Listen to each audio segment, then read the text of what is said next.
Hi, y'all. Hi, I'm Emily McCullar. I'm a writer with Texas Monthly Magazine. And during my time there, I have covered a lot of subjects: politicians, musicians, bodybuilders, drag queens, Bucky. I even once got to rank all the different shapes of ice. Because I get to write about whatever I want, I have to come up with the ideas. And there was a day last year that was kind of hard. So I decided just to search for anything that was going to have an anniversary. I looked at what happened in 2014 and cultural event 2009, but it wasn't until I went back to 2004 that I struck what you might describe as gold. The Livestrong bracelet. You remember it. Probably couldn't forget it if you tried. It was a staple of early aughts fashion, right there with the skinny little scarves and the trucker hats. You remember it. So it was a joint project between Nike and the Lance Armstrong Foundation, which was an Austin-based cancer nonprofit started by a guy I probably do not have to introduce. In 2004, he was near the peak of his popularity. He'd been diagnosed with stage 4 cancer in the late 90s, and then he'd not only survived, he'd gone on to win 5 consecutive Tours de France. He was a bona fide celebrity with Robin Williams, Jake Gyllenhaal, and McConaughey were his friends, and he was dating Sheryl Crow. Silicone wristband has gone on to be quite ubiquitous, but the story of this first yellow one is actually kind of random.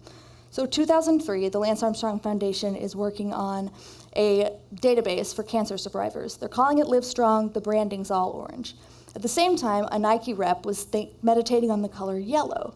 Yellow was strongly associated with Lance because yellow is what the lead rider wears in every stage of the tour. Nike had also been handing out these baller bands, these silicone wristband versions of the rubber bands that basketball players used to wear in street games and snap to get their head back in the game. So Nike knew that they wanted to have something yellow to sell by the time Lance was racing in his 6th tour, but they didn't have enough time to design like a shoe. So they decided just to do a yellow wristband. They cost 30 cents to make. They sold for about $1. All the proceeds were to go to the foundation. Nike paid to have the first 5 million manufactured, and they donated them to the foundation, who was in charge of distribution. The very first run had Nike swooshes on them and Livestrong. Those were handed out actually at a gala in April 2004, right in Austin. They became collector's items. Nike thought they would sell. Not everybody was sure. Lance said something like, "What are we going to do with the 4.9 million we don't sell?" But he couldn't have been more wrong. They came out in May of that year. They were on the wrists of celebrities. They sold out of that first 5 million by the time he was racing in the tour in July of 2004, so 2 months. And they were backordered for the rest of the year. It was this small organization. Livestrong had like 24 employees in an office off of Mopac, and suddenly they're selling the most popular piece of jewelry of the era. So as a writer, this is exactly the sort of story I look for. Something everybody thinks they know because they watched it happen, but they actually have no idea.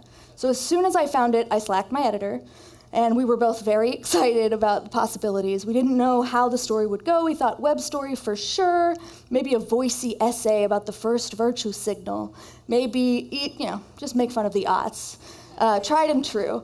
But in my gut, I wanted an oral history. Who better to tell the story of the Livestrong bracelet than the people who were actually there? In 2004, it had been all about Lance. I wanted to hear from everybody else. I didn't know if people would talk to me. Since Lance had come clean about doping that entire time, everything around Livestrong was a little bit sticky. People might not want to revisit that. Luckily for me, they were game. By a few weeks in, I had probably 10 sources, and by publication, I had at least 18. The only reason that number wasn't bigger is because I literally ran out of time. So our little web story soon became a long-form feature, and then eventually, as John said, it was the cover of the July issue of this magazine. I came to the story a little cynically. I was a teenager in 2004. I didn't wear a wristband. I knew cancer well. My mom had died of breast cancer when I was 10. But I was way too cool to do something that trendy. You can laugh at this if you want. I also didn't need a reminder of what cancer had taken from me, and if the bracelet wasn't going to bring my mom back, I was kind of like, what's the point? When I started on the story, I thought I'd probably just be making fun of it, and that changed pretty quickly. The first person I talked to was on the marketing team that had come up with the name Livestrong, and he told me about a guy, a cancer survivor, who had actually gotten the logo tattooed on his arm, like before the bracelets even came out. That's how moved he was by the experience. That's how connected he felt. And at the same time as I'm reporting this story, I'm watching another loved one fight cancer. We're spending a lot of time in doctors' waiting rooms. We are in infusion centers. I'm seeing up close the way that chemo absolutely destroys a body. I'm acutely aware of our emotional pain, my sense of helplessness, and how intoxicating like any little bit of hope was. Sometimes the infusion room would feel like the happiest place on earth because even though it was awful in there, and it is awful, it was a room full of people with hope. Hope in medicine, hope in the fight, hope in each other.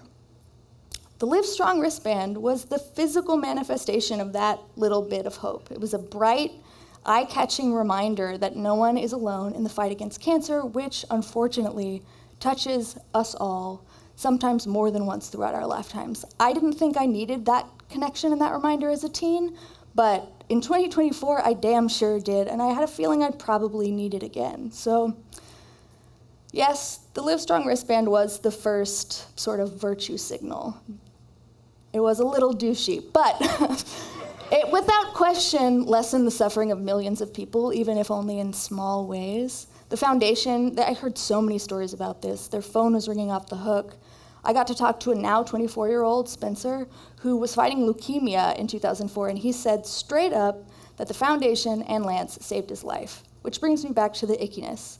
When Lance came clean in 2012, after years of being accused, everything kind of fell apart. He resigned from Livestrong. Well, they changed the name from the LAF to Livestrong officially as fast as they could, but the damage was done.